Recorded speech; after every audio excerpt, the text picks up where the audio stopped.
idfa billati hiya ahsan fa idzal ladzi bainaka wa bainahu adawah ka'annahu waliyyun hamim. Balaslah keburukan dengan kebaikan, sehingga orang yang tadinya memusuhi kamu berubah menjadi pembela yang setia kepadamu. Ayatnya itu. Idfa billati hiya ahsan fa idzal ladzi bainaka wa bainahu adawah ka'annahu waliyyun hamim. Balaslah keburukan dengan kebaikan, sehingga orang yang tadinya memusuhi kamu tiba-tiba menjadi pembela yang setia kepadamu. Apa contohnya? Contohnya perselisihan yang terjadi antara Abdullah bin Zubair dengan Muawiyah bin Abi Sufyan. Ada dua sahabat, dua-duanya hebat, keren. Cuman keturunannya beda. Abdullah bin Zubair, ayahnya adalah Zubair bin Awam. Zubair bin Awam satu dari 10 sahabat yang dijamin masuk surga. Keren ya ayahnya ya. Anak seorang laki-laki yang dijamin masuk surga. Julukan Zubair bin Awam adalah Hawari Rasul, pembela Nabi. Orang yang sangat ngebelain Nabi. Ibunya Abdullah namanya Asma bintu Abi Bakar. Berarti Abdullah cucunya Abu Bakar. Asma adalah seorang perempuan yang pernah membantu Nabi dalam hijrah dengan membelah ikat pinggangnya. Satu dipakai untuk mengikat bawaan Nabi di onta, satu lagi dipakai untuk mengikat bajunya sebagai tali pinggang. Sejak saat itu Asma diberikan julukan, jadi dia punya nama apa? Julukan lah ya. Julukan itu kalau sekarang mungkin nama akun. Maka sejak itu nama akun itu kalau bahasa Arabnya kunyah. Jadi akunnya gitu, maksa. Jadi julukannya Asma adalah Dzatin Nitoqain, perempuan yang punya dua ikat pinggang. Itu pujian buat Asma. Ini adalah ayah ibunya Abdullah. Dan tahukah kita Abdullah siapa? Abdullah adalah sahabat Nabi, bayi yang pertama lahir di kota Madinah setelah Nabi hijrah. Bayi yang pertama lahir di kota Madinah setelah Nabi hijrah. Kenapa spesial? Karena orang Yahudi itu memantra-mantrai kaum muhajirin ketika mereka hijrah. Kata orang Yahudi, siapa yang berhijrah ke kota Madinah, kami kutuk, nggak akan punya keturunan. Sehingga sahabat muhajirin galau. Jangan-jangan berhasil nih mantranya Yahudi. Kan Yahudi itu banyak main sihir ya. Mereka kayak menakut-nakuti dengan mantra. Pokoknya orang-orang muhajirin nggak akan ada yang punya keturunan. Maka di tahun pertama Hijriah lahirlah Abdullah yang menjadi kabar gembira bagi kaum muslimin bahwa mantra itu tidak berpengaruh kepada mereka. Dan tahukah kita Abdullah itu siapa juga? Abdullah itu anak kecil usia 7 tahun. Kalau sholat duha merpati hinggap di atas kepalanya. Saking khusyuknya sholat duha. Usia berapa? 7 tahun, kelas 1 SD. Ada nggak sekarang anak kelas 1 SD sholat duha di sekolah? Anak-anak duha ya bu, duha Allahu Akbar. Datang merpati? Nggak ada. Kadang-kadang kita dengan nyamuk aja keganggu ya. Apa sih nyamuk, lalat dan segala macam. Ini merpati, kok bisa sih merpati hinggap di kepalanya Abdullah? Saking lamanya sholat Abdullah. Dia kalau berdiri itu bisa sejam nggak gerak. Kalau kita masih gerak, merpati itu kan nggak langsung hinggap ya, dia kayak curiga dulu gitu kan. Ini benar nggak sih orang atau kayu? Pertama ngedeketin dulu, gerak dikit menjauh kan merpati gitu kan. Dia nggak terlalu jinak. Tapi saking Abdullah itu berdiri nggak bergerak sampai seolah-olah nggak berkedip, ngeliat ke bawah aja, khusyuk banget sampai merpati hinggap di atas kepalanya. Setelah lama baru dia rukuk sujud beres sholat, orang-orang kagum dan bilang, Abdullah, gimana ya cara sholat yang khusyuk kayak kamu sampai merpati hinggap di kepala? Apa jawaban Abdullah? Merpati yang mana? Dia nggak tahu kalau merpati di kepala dia. Kita nyamuk aja tahu. Dia merpati nggak tahu saking khusyuknya dia sholat. Tapi orang sekelas Abdullah ternyata bisa baper juga. Itu tuh namanya insaniyatus sahabah, sisi-sisi kemanusiaannya sahabat. Jadi kalau kita pengen belajar dari sahabat, jangan yang sisi-sisi supernya doang. Kadang-kadang kita jadi putus asa. Ternyata mereka juga sama kayak kita. Kadang baper, ada yang bete, ada sahabat yang kikir, pelit, ada. Ditawarin surga nggak mau, ditawarin dunia mau, ada. Ada sahabat yang emosional, gara-gara emosi akhirnya mencela, ada. Nah, dalam hal ini Abdullah lagi baper sama Muawiyah. Siapa Muawiyah? Jadi kita udah tahu seberapa istimewanya Abdullah. Sekarang bandingannya Muawiyah. Muawiyah itu anaknya Abu Sufyan, yang paling semangat memusuhi Nabi. Bahkan dalam perang Uhud, Abu Sufyan itu banyak membunuh para sahabat. Walaupun secara fisik membunuhnya Khalid, tetapi di bawah komando Abu Sufyan. Istrinya Abu Sufyan, Hindun.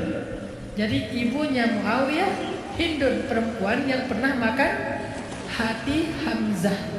Sehingga julukan Hindun Akilatul Akbar, pemakan hati. Julukan Hindun Akilatul Akbar, pemakan jantung. Suatu hari Abdullah bete sama Muawiyah gara-gara kebun mereka berdampingan. Terus ada pohon korma di kebunnya Abdullah jatuh ke kebunnya Muawiyah dan diambil sama pekerjanya Muawiyah. Dilaporin sama pekerjanya Abdullah. Akhirnya Abdullah marah-marah. Wah, zalim banget nih. Dikirimlah surat oleh Abdullah ke Syam. Waktu itu Muawiyah jadi gubernur di Syam. Abdullah jadi orang biasa di Mekah. Muawiyah jadi gubernur di Syam. Gubernur, pejabat. Dapat surat dari Abdullah. Tahu nggak isinya gimana? Ya ibna Akilatil Akbar, wahai anak perempuan yang pernah makan jantung. Marah-marah, mencela, menyebutkan nama ibunya Muawiyah. Wahai anak perempuan yang pernah makan jantung, kamu tuh nggak tahu diri ya. Pekerja kamu tuh zalim kepada saya. Kamu memakan uang haram dan segala macam. Dicela habis-habisan. Membaca surat dari Abdullah, Muawiyah menitikkan air mata, sedih. Disebut ibunya. Padahal Hindun juga udah taubat. Hindun juga setelah masuk Islam menjadi baik Islamnya. Islamnya Hindun luar biasa. Segitu-gitunya Hindun setelah dia masuk Islam, dia itu mujahidah loh. Yang membantu jihadnya sahabat luar biasa Hindun. Cuma di masa lalunya memang ngeri banget Hindun. Disebut sekarang kejahatan ibunya, padahal ibunya juga sudah bertobat. Sedih Muawiyah.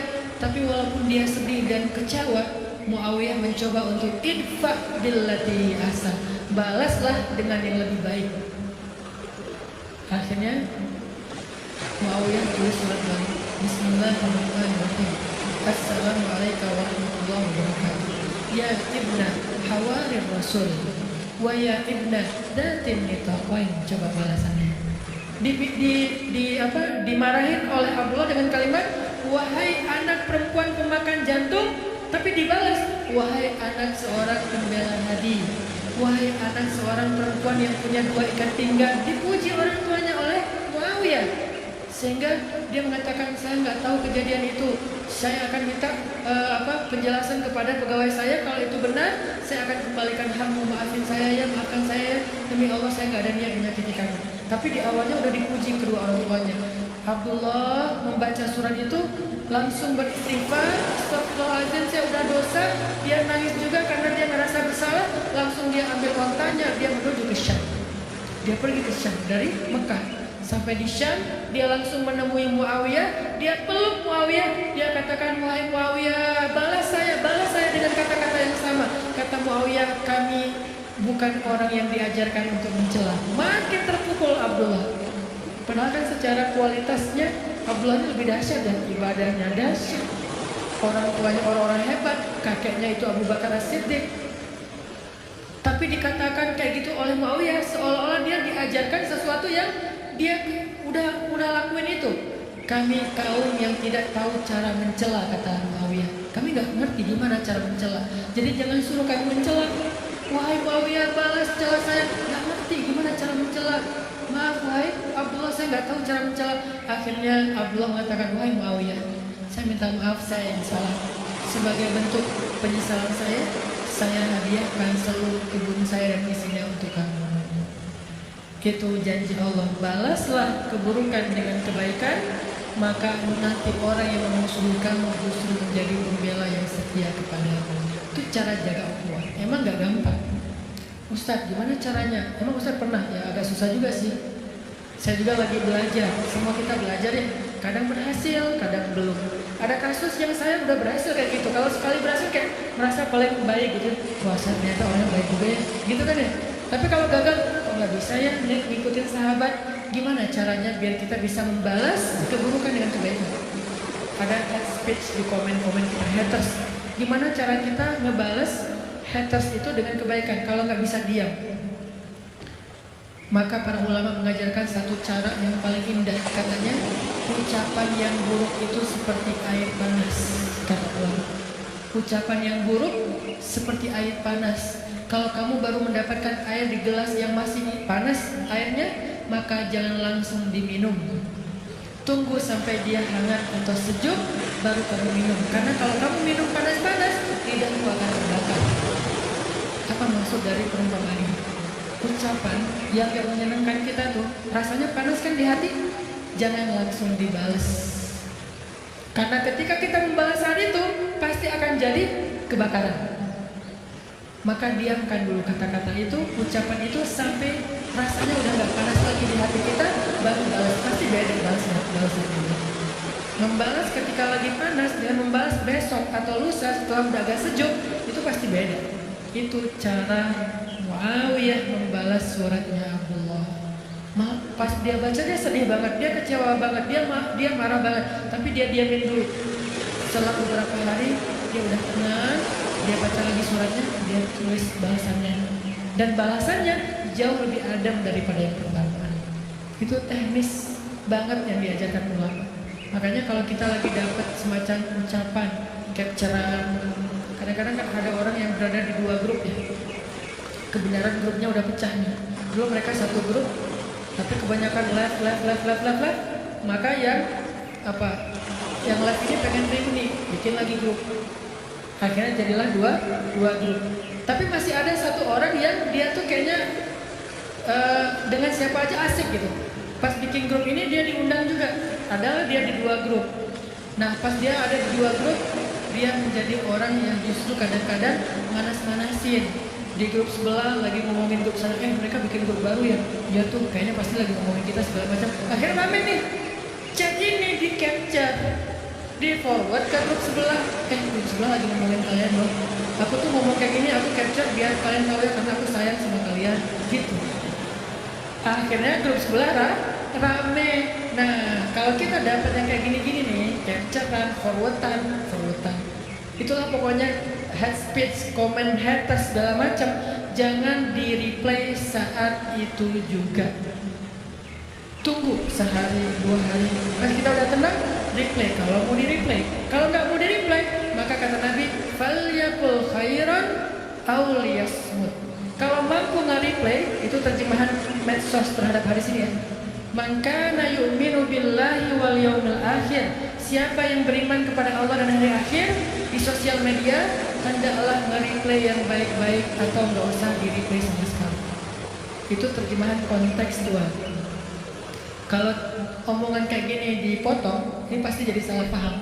Bener nih Ustaz emang aneh, terjemahin hadis sesuka-sukanya. Itu namanya bukan terjemahan letter loh, tapi terjemahan kontekstual dengan konteks sosial media. Kalau kita mampu replay yang baik-baik. Orang ngomong apa, kita ngomong sebaliknya, sehingga dia jadi adem, semua jadi adem. Kalau kita nggak mampu, ya udah nggak usah dikomenin, nggak usah di replay. Kalau nggak kuat, delete aja komennya. Kalau nggak kuat lagi, blok aja orangnya. Nggak apa-apa ngeblok juga, tetapi jangan sampai memunculkan perdebat.